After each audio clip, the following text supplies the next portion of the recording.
Alors, après vous avoir présenté globalement comment fonctionnait l'outil, revenons sur chacune des étapes justement pour venir intégrer le contenu de Google Sheets à l'intérieur d'InDesign. La première étape va être de préparer justement les sources, c'est-à-dire celles qui se trouvent dans Google Sheets, et la principale feuille qu'il va falloir alimenter, c'est votre dictionnaire de variables.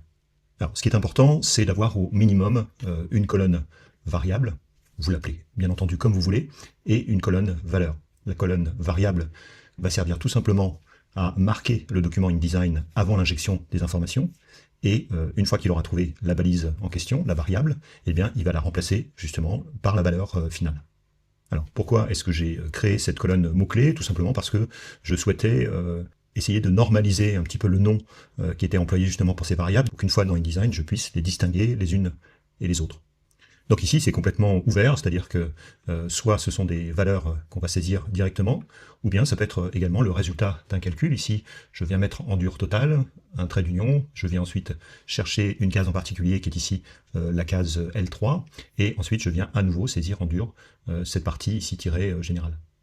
Dans cette case que vous avez là, je simplifie en fait la donne, c'est-à-dire qu'ici, plutôt que d'éviter d'oublier les accolades entrantes et sortantes, eh bien, j'ai fait une petite formule de calcul qui allait tout simplement écrire pour moi correctement la valeur. Alors, pour ce qui est maintenant des graphiques, c'est un petit peu particulier, puisqu'il va falloir, dans un premier temps, et ça paraît logique, concevoir votre graphique.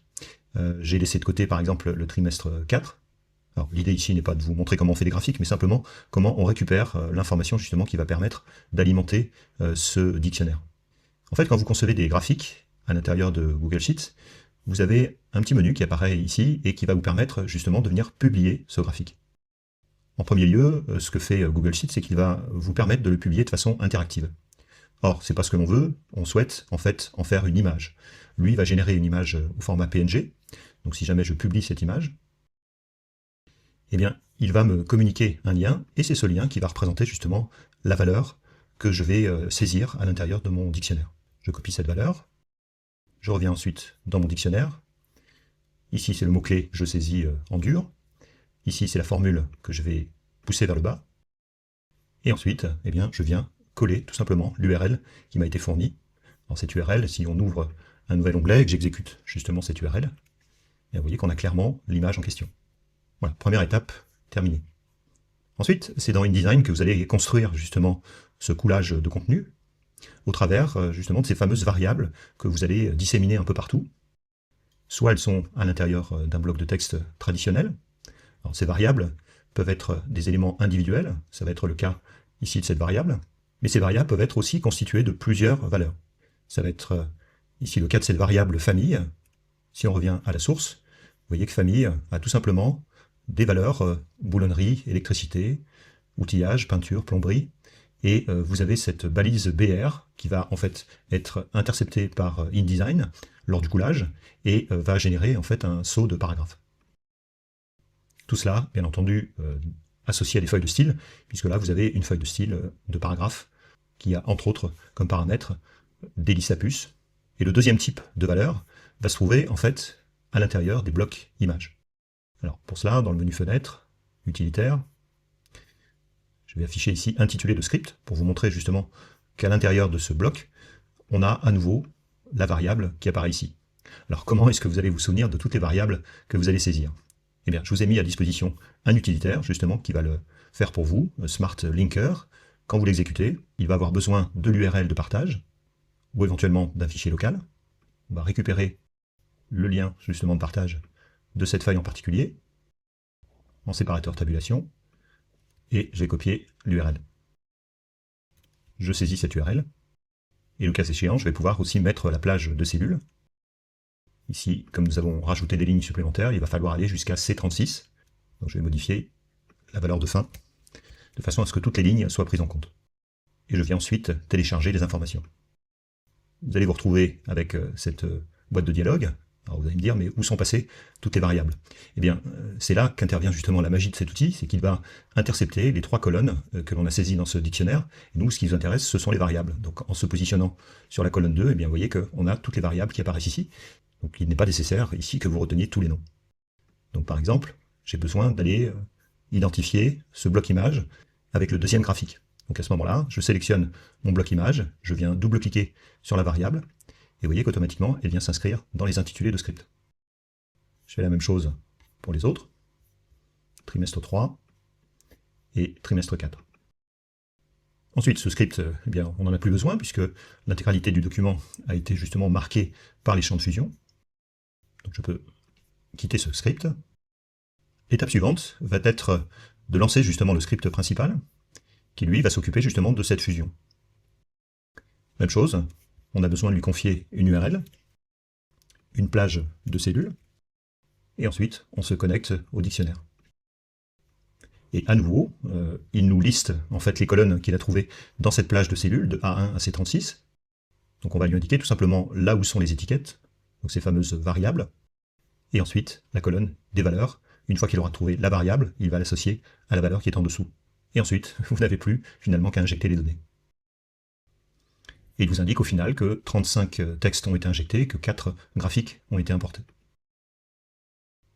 Alors, ce qui est intéressant également dans cet outil, c'est que ça n'est pas du one-shot. C'est-à-dire qu'à tout moment, vous allez pouvoir relancer le script et vous allez passer à une étape à chaque fois différente.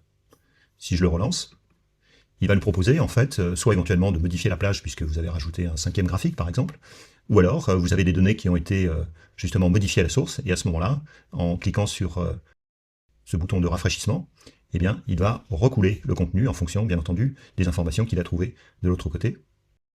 Vous avez une autre étape également qui vous permet de revenir tout simplement aux valeurs initiales, c'est-à-dire que là, on va abandonner tout ce qui a été coulé justement en remplacement des variables que vous aviez positionnées dans votre document. Et là, vous voyez qu'on est revenu à l'étape première, qui était tout simplement de venir poser justement ces variables.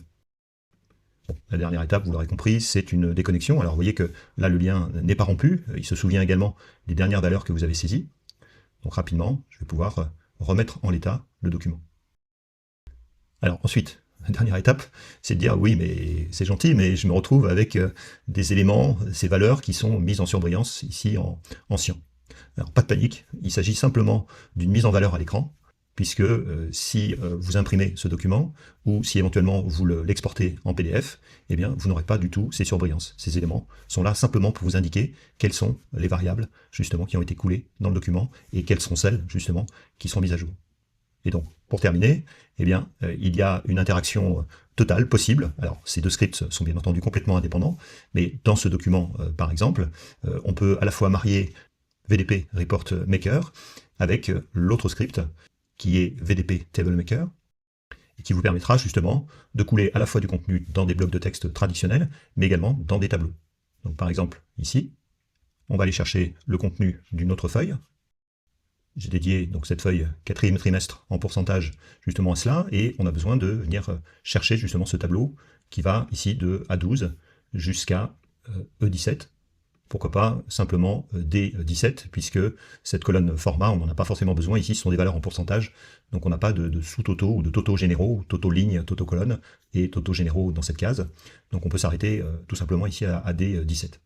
Donc je me repositionne dans le tableau, je lance ensuite VDP Table Maker.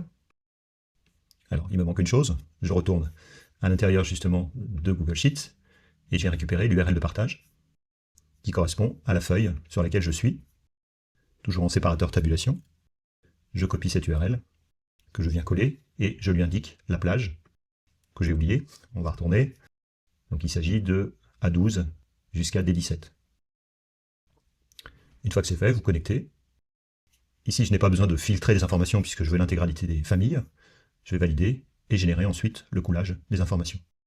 Et donc, à nouveau, pour terminer sur cet aspect, rien n'est figé dans le temps, puisque si vous réexécutez le script, eh bien, il se met en processus, justement, comme VDP Report Maker, de mise à jour, d'édition de filtres si besoin, et de retour en arrière, où vous allez revenir sur les variables de départ.